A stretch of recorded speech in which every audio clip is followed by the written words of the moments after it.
James O'Keefe, of Project Veritas, recently did a brilliant expose of an Antifa teacher in Sacramento, California, named Gabriel Geep.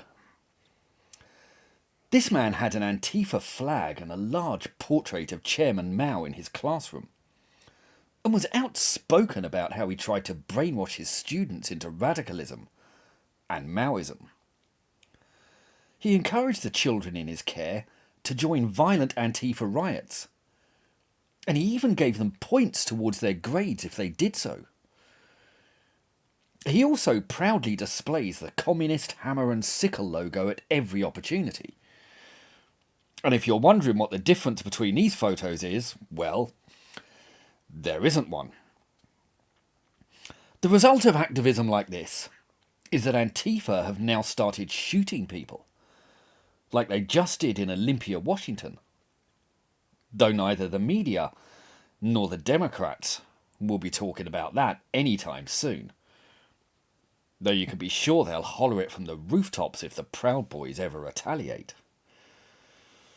Now, Gabriel Geep is an extreme example, but he's a symptom of a far wider malaise.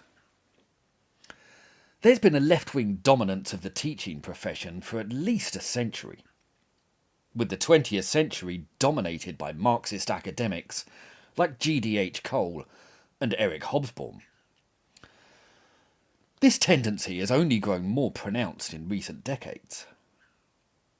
In 2016, the Econ Journal Watch carried out a survey which discovered that Democrats outnumbered Republicans by 11.5 to 1 in American institutions.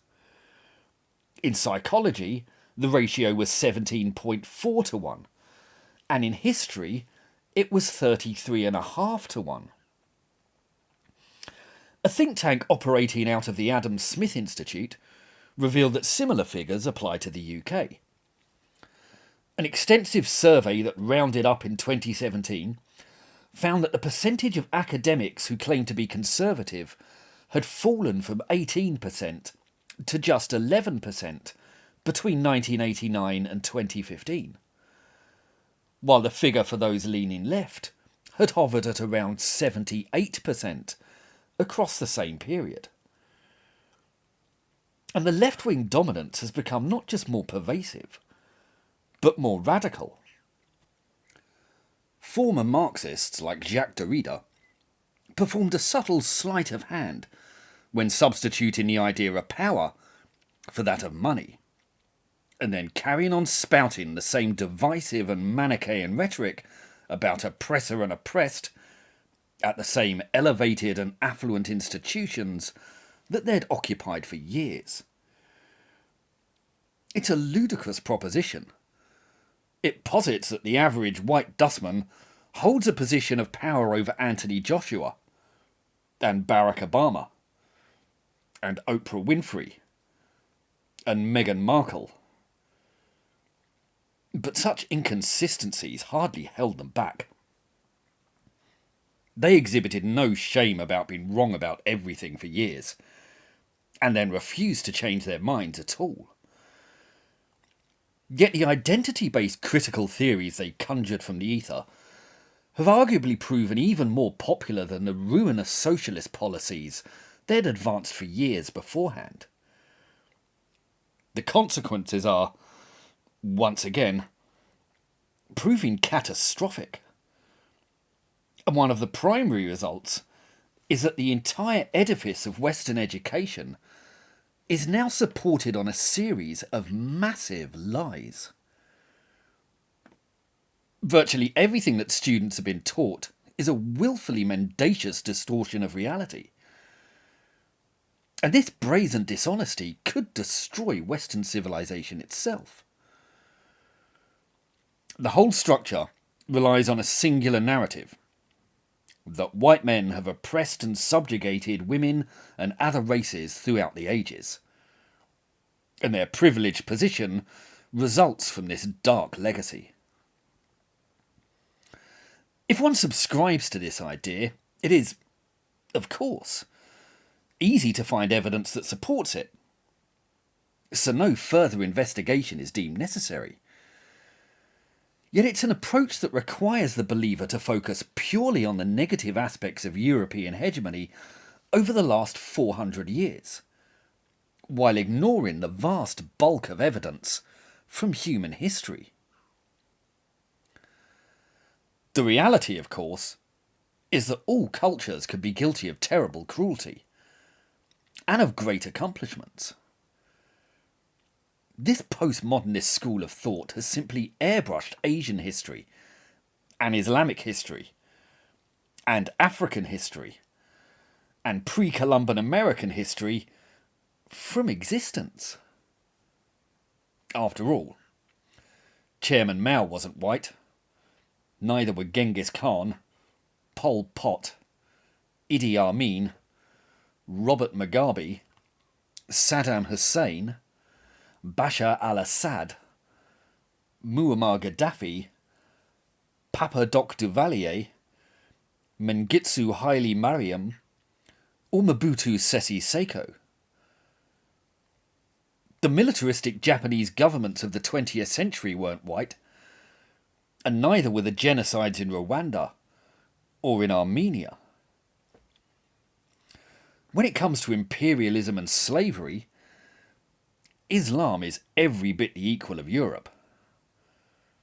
That culture, too, has a closet that rattles with guiltily concealed skeletons. It's also worth noting that the greatest crimes committed by European powers have been perpetrated against other Europeans.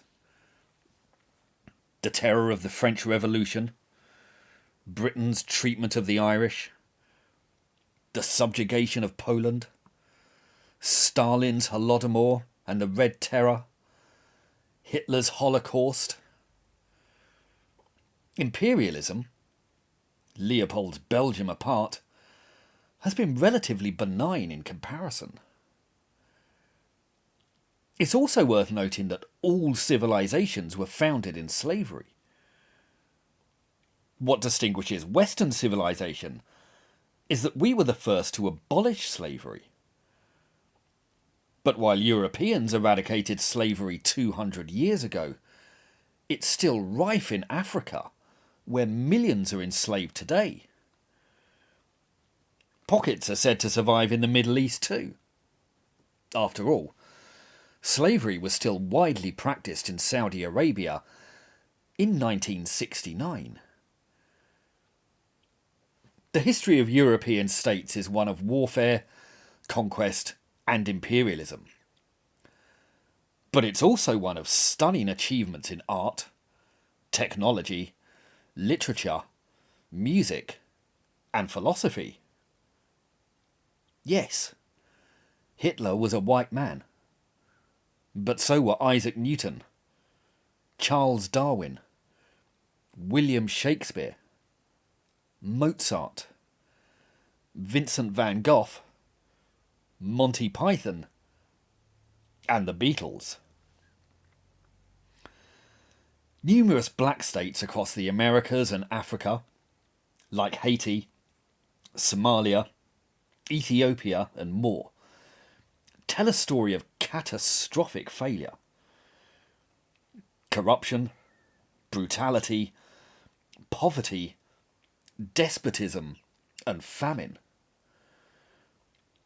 But to make sweeping, unpleasant, and derogatory remarks about black people on the basis of that history would be monstrous. Yet this is the exact approach made by our educational establishment with their own ancestors.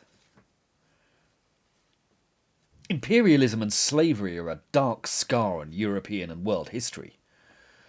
But the West also gave the world parliamentary democracy, the scientific method, the rule of law, female emancipation, and the true concepts of liberty and tolerance. Men like James Young Simpson, Dr. Earl Cleveland Haas, and Gregory Goodwin Pincus pioneered developments in tampons and birth control pills. Did they oppress women? Or did they free them? Even young children are now instructed to explain why the NHS is so wonderful, or why Islam is a religion of peace. But any project where the answer is determined in advance, and students are instructed to explain why it's the right answer, is not education at all. It's indoctrination. And it's an especially insidious form that just points blame at their own society.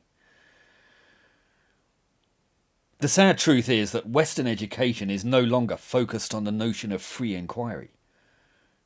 It's mired in activist, negative propaganda. It is a lie that erodes the institution and societies that have made it possible.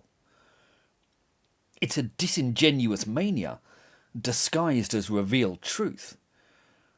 And unless challenged and defeated, it will decay the heart of one of the great civilizations in human history. As Jordan Peterson said, if radical right-wingers were receiving state funding for political operations disguised as university courses, as the radical left-wingers clearly are, the uproar from progressives across North America would be deafening. Now, that's exactly the sort of double standards we've got used to. And we must ensure that our opposition is equally vociferous. If you've enjoyed this film, please like and subscribe. And if you're interested in these topics, I've written 2 books which go into them in extensive detail. They're called The Tyranny of the Left, and they're available on the links below. Please feel free to pick them up and let me know what you think. Thank you.